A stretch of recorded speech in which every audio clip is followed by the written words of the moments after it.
Halo, salam sehat untuk kita semua.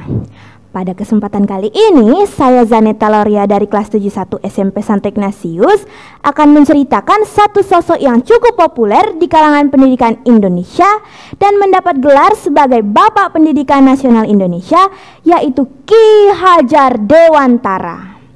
Beliau lahir di Pakuaman, Yogyakarta pada tanggal 2 Mei 1889 dengan nama asli Raden Mas Suwardi Suryadiningrat di tengah-tengah keluarga bangsawan. Karena ia seorang bangsawan, ia mendapat kesempatan untuk bersekolah di sekolah-sekolah khusus bangsawan Eropa. Pertama kali ia mengambil studi di sekolah ILS. Setelah tamat di ILS, ia melanjutkan sekolahnya ke ibu kota Batavia di Sekolah Stovia sebagai dokter pribumi. Namun sangat disayangkan, ia menderita sakit kala itu sehingga tidak dapat menyelesaikan sekolahnya di Stovia. Tapi tidak berhenti sampai di situ, Suwardi memulai karirnya sebagai wartawan dan penulis muda. Ia dikenal sebagai penulis yang handal karena memiliki gaya menulis yang khas, cenderung tajam, dan dapat membangkitkan rasa anti kolonial bagi pembacanya. Selain menjadi seorang wartawan muda, Suwardi juga aktif dalam organisasi-organisasi sosial dan politik Indonesia. Pada tahun 1908, Suwardi turut dalam seksi propaganda Budi Utomo.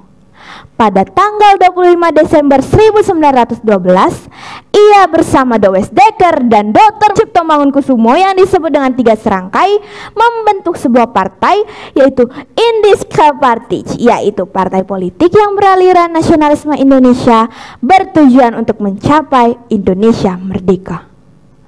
Pada tahun 1913, pemerintah Hindia Belanda memutuskan dan berniat mengumpulkan dana dari masyarakat pribumi untuk merayakan kemerdekaan Belanda dari Prancis.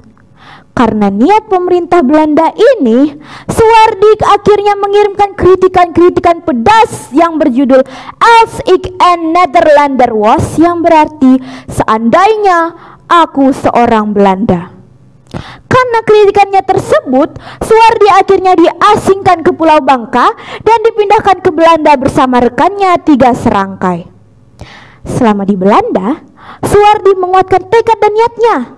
Ia ingin memajukan kaum pribumi di Indonesia. Akhirnya, ia mendapatkan ijazah pendidikannya dan mendapat hak untuk membentuk lembaga-lembaga pendidikan di Indonesia. Pada tahun 1919 di bulan September, Suwardi kembali ke Indonesia. Di sini, ia mendapat kesempatan untuk mengajar di sekolah binaan saudaranya. Dari pengalaman belajar ini, ia akhirnya mengembangkan konsep mengajar di sekolah yang ia dirikan. Pada tanggal 3 Juli 1922, Suwardi berhasil mendirikan sebuah sekolah. Teman-teman tahu tidak apa nama sekolahnya? Ia adalah Perguruan Taman Siswa, lembaga pendidikan yang didirikan oleh Suwardi untuk rakyat jelata agar bisa mendapatkan hak atas pendidikannya. Ketika Suwardi genap berusia 40 tahun, ia mengganti namanya dari Raden Mas Suwardi Suryadiningrat menjadi Ki Hajar Dewantara. Ia melepas gelar kebangsawanannya agar bisa lebih dekat dengan rakyat jelata baik secara fisik maupun secara jiwa. Wah, mulia sekali ya perbuatannya.